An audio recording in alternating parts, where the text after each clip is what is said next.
Hi, I'm Rolf Kurtyka with Brightwood Real Estate Education. Let's talk a little bit about radon. Those of you taking an exam might have a question or two pop up about radon. Now, radon's one of those things that's been around as long as there's been a here. It's been around forever. Why is it only recently a problem? Well, you can thank the energy crisis of the 1970s for that. We started to become energy conscious and we were focusing on energy conservation.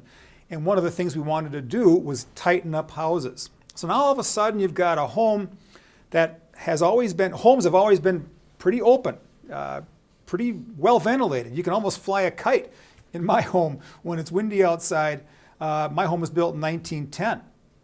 But if your home was built in the 80s or 90s or 2000s, now it's meeting current energy code. So if you think about it in one way, we're almost living inside a plastic bag. The homes are very tightly constructed. And now any radioactive gases or anything coming from the center of the earth and moving up forward and going right through the basement floor now has a possibility of being contained in the structure. And that's where radon has become an issue. Now we can detect it and we know it's radioactive. The level in many houses is more than it is outside. That's where the radon issue has come from recently. What is radon? Here's something you probably want to know for an exam. Radon is a naturally occurring odorless radioactive gas. That's what it is. It moves from the ground to the atmosphere. Energy always seeks an equilibrium. Nature always seeks an equilibrium. And it wants to get out of the ground and it wants to go to the atmosphere and just disperse.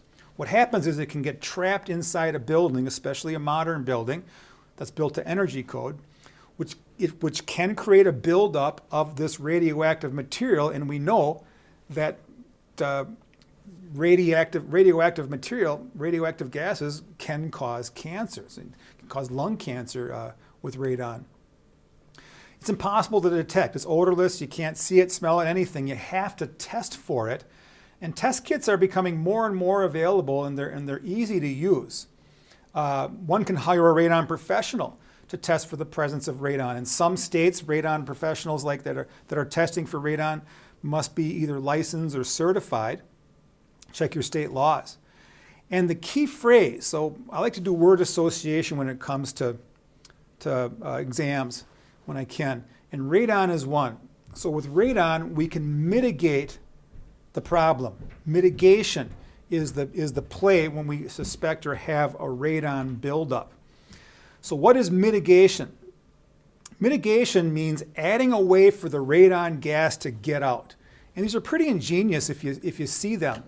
In an existing structure, what they'll do is they'll actually break a hole if there's a basement floor, whatever floor is on grade. They'll cut a hole in that. Now, generally, those slabs are poured on a gravel base, and that gravel base is pervious. And so they'll put this pipe and kind of bury it down in that gravel underneath the slab. Then they'll ventilate that up to the roof. And just that change in pressure from down here to up there, if you're a diver, if you're on the water, you know exactly what I mean. You know, the further you go down, the higher the pressure is. The further you go up, the lighter it is. That might be enough to allow that radon gas to escape. Now, some building codes or some states require a small, constantly running fan, a very small fan, be running in there, and that creates a negative pressure under that slab, and it kind of draws that radon up.